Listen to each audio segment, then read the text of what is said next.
Hello student, welcome to GS physics. आज हम standard 12 chapter number 1 part 2 में coulomb force के बारे में पढ़ने हैं। ओके, जो सीएच से रिलेटेड टॉपिक है। ओके बच्चों, ऑलरेडी आप ग्रेविटेशनल फोर्स के बारे में पढ़ चुके हो। सेम एज इट इज यही फोर्स है, वहां पर दो मासेस के बीच में था, यहां पर कूलम्ब चार्ज के बीच में, but more than point are different. Okay, we can see Coulomb force. Okay, तो F proportional to F Coulomb force is directly proportional to product of the point charge and reciprocal square of reciprocal of distance between them. Okay, means कि यहाँ पर distance है उसका square करना है, means कि ये हुआ Coulomb forces। बच्चों यहाँ पर Coulomb force है constant निकालने के लिए मुझे यहाँ पर यूज करना होगा कोई Coulomb force constant। ओके, तो K is Coulomb force constant। Okay, इनकी वैल्यू है 9 into 10⁻⁹। K को सब्जेक्ट बनाओ तो यूनिट बनेगा newton metre square coulomb (10⁻²). Okay, K की जगह और भी हम लिख सकते हैं F = 1/4πε0 into Q1 Q2 upon R²। Right, चलो F, तो यहाँ पर जो ε0 permittivity of free space. Okay, तो यहाँ पर जो परमिटिविटी ऑफ फ्री स्पेस उनकी वैल्यू है 8.85 10⁻12। ε0 को सब्जेक्ट बना तो बनेगा coulomb square newton (10⁻⁻1 metre (10⁻²). Okay बच्चों, ये फोर्स को फ्री प्रेस कर दिए, मींस के दो पार्टिकल चार्ज पॉइंट चार्ज है Q1 Q2, इनके बीच में जो डिस्टेंस है वो r है। ओके, यहाँ पर जो पार्टिकल है उनके बीच में क्या है, फ्री प्रेस, मींस के एयर पार्टिकल। अब यही दोनों चार्ज के बीच में कोई मीडियम नहीं।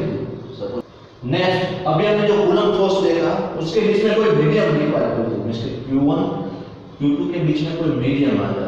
मान लो कि ये मीडियम, उनका डिस्टेंस लेंथ है वो r है, मींस के दो चार्ज के बीच का जो डिस्टेंस है वो r है। तब जो कूलम्ब फोर्स है वो है F = 1/4πε Q1 Q2 upon R²।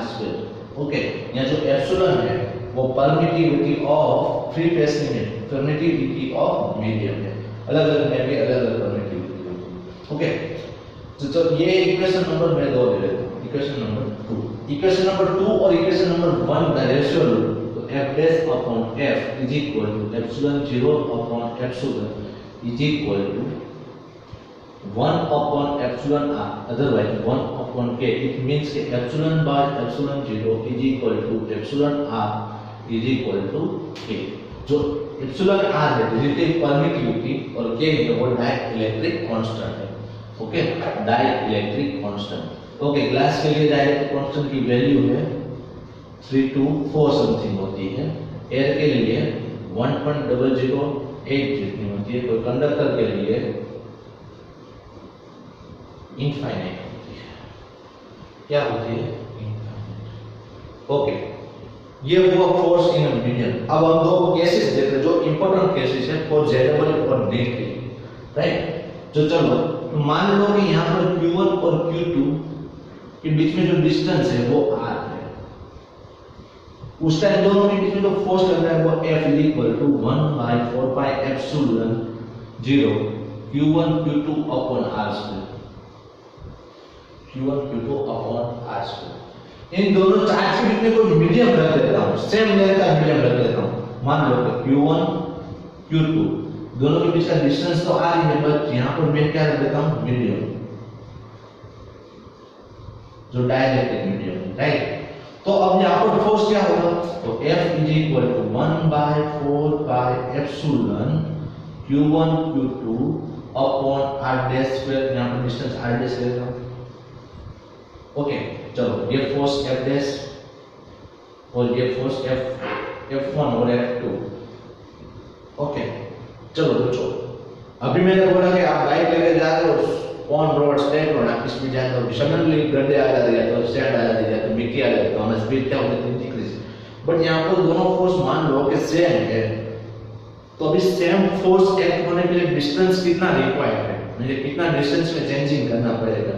Okay तो हमें दोनों केस में एज्यूम करना होगा कि दोनों फोर्स अभी सेम है, क्या है सेम।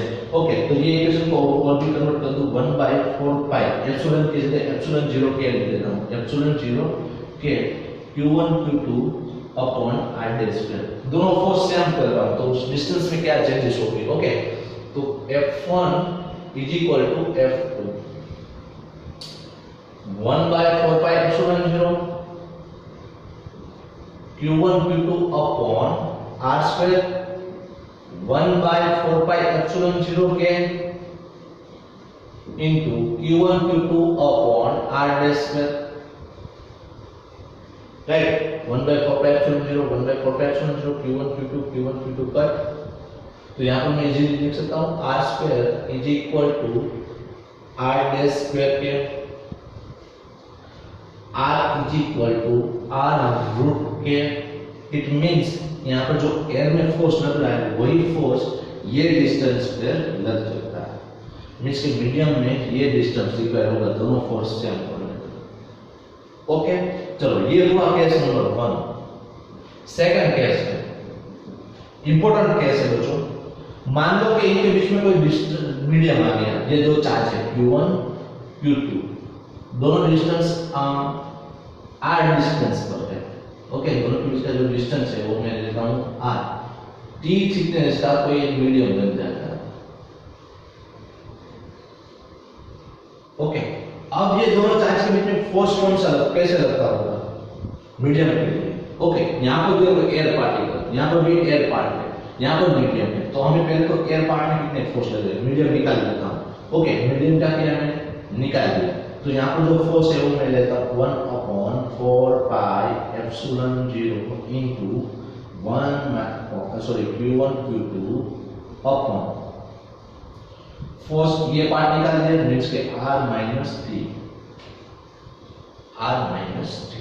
ओके ये भी है ना, तो ये अभी एयर पार्टिकल के लिए हमने फोर्स फाइंड कर लिया, अब सिर्फ मुझे मीडियम के लिए फाइंड करना है। मींस के ये दोनों चार्ज ये पॉइंट पर रख देता हूं q1 और q2 पर।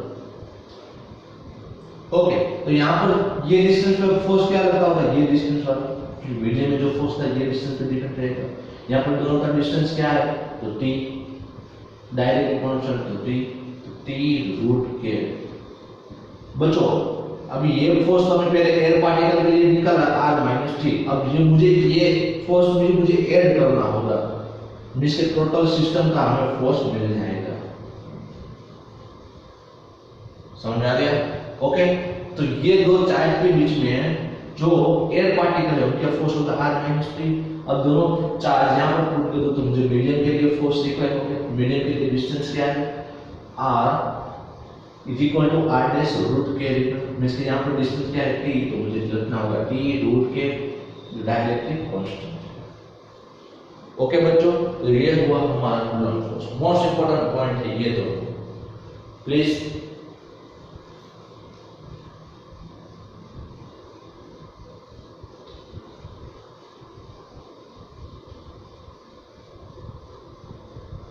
तो बच्चों नेक्स्ट टॉपिक है हमारा coulomb law in vector form. तो ऑलरेडी हमें दो चार्ज के बीच में हम फोर्स के बारे में पढ़ चुके हैं, मींस का हम वेक्टर के डायरेक्शन के साथ हम रिप्रेजेंट करना है 1 डायमेंशन 2 डायमेंशन या तो 3 डायमेंशन। तो कैसे रिप्रेजेंट कर सकते हैं हम देखते हैं। मान लो कि ये 1 डायमेंशन के सॉरी 2 डायमेंशन के लिए मैं भी समझा देता हूं। One charge q1 and another charge q2, right q2 distance from origin q1 charge is position vector taken r1 position vector r2, right distance between them is r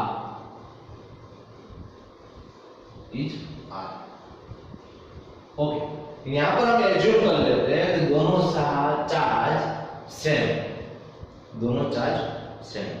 right, दोनों charge same है, it means कि वहां पर repulsion force act होता होगा। तो यहाँ पर एक फोर्स होगा इस डायरेक्शन में जो होगा F21, ये फोर्स होगा उनकी अपोजिट डायरेक्शन में जो फोर्स होगा F12। इट मींस कि बच्चों यहाँ पर F12 is equal to force act on 1 due to 2, या तो 1 by due to 2, right. It means F21 force act on 2 due to 1। Okay, तो चलो मैं यहाँ पर फोर्स लिख रहा हूँ F12 वेक्टर फॉर्म में लिखना है बच्चों। तो क्या लिखूंगा K Q1 Q2 upon R square. ये डिस्टेंस क्या होगा, ये डिस्टेंस, ओके, तो ये डिस्टेंस होगा R स्क्वायर। क्या लिख रहा हूं, R स्क्वायर। ओके,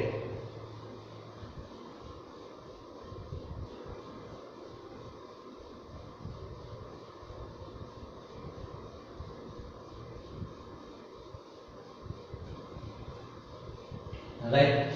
अब स्क्वायर है तो मैं वेक्टर फॉर्म नहीं लिख सकता। चलो वेक्टर फॉर्म लिखना है, डायरेक्शन होगी यूनिट डायरेक्शन है क्योंकि एक ही डायरेक्शन में फोर्स एक्ट होता होगा, तो यहाँ पर मुझे यूज करना होगा R के। ओके, चलो R12 F12 K Q1 Q2 upon R1 minus R2 square into R caret means कि बच्चों यहाँ पर लिखना होगा R अपॉन R कैरेट। तो यहाँ पर लिखना होगा R1 माइनस R2 जो मैग्नीट्यूड फाइंड करनी होगी R1 माइनस R2, दोनों का स्क्वायर n1 मींस कि क्यूब हो जाएगा K Q1 Q2 upon R1 minus R2 cube into R1 minus R2, right. तो ये हुआ हमारा F12। Same as it is मैं F2 लिख सकता हूँ F21, तो K Q1 Q2 upon R2 minus R1 cube into R2 minus R1।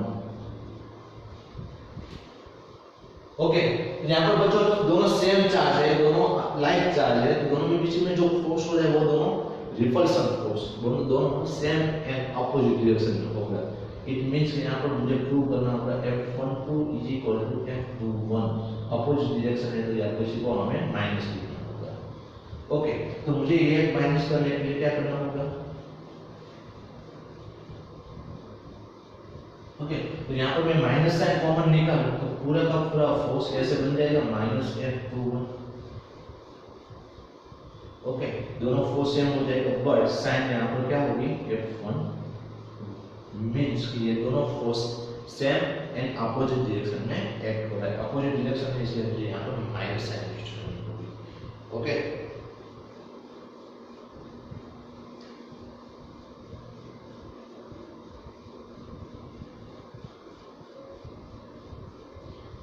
तो बच्चों ये फोर्स हुआ जो 2 डायमेंशन के लिए, मींस के इतने कितने सारे फोर्सेस हो गए, मींस के यहाँ पर कोई एक पार्टिकल के लिए मान लो ये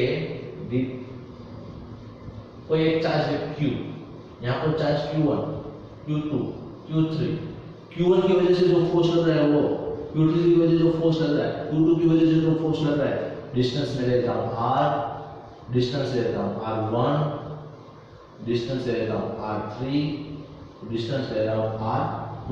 ओके, तो ये डिस्टेंस की वजह से ये फोर्स अपर के डायरेक्शन में होगा, ये फोर्स डाउनवर्ड डायरेक्शन में होगा, ये फोर्स ये डायरेक्शन में होगा, राइट। यहाँ पर डिफरेंट डायरेक्शन में फोर्स होगा, तो यहाँ पर बच्चों सुपरपोजिशन ऑफ लॉ यूज करना है, कि टोटल फोर्स को एडिशन नहीं करना है। ओके, तो मींस के जो चार्ज पर मींस के यहाँ पर F2 पे फोर्स लग रहा है तो F1 plus F2 plus F3। Okay, तीनों चार्ज का क्या करना होगा एडिशन। सपोज n पार्टिकल है मींस के n चार्ज है, तो यहाँ पर जो फोर्स होगा वो क्या होगा Fn, मींस के ये सुपरपोजिशन ऑफ लॉ। इनके रिलेटेड हम सम्स देखेंगे, सिंगल्स के रिलेटेड है। ओके, तो ये हुआ हमारा superposition of law and Coulomb's law in vector form. तो सेकंड पार्ट में हम देखेंगे सुपरपोजिशन ऑफ लॉ के रिलेटेड सम्स और एमसीक्यू। ओके बच्चों, बाय।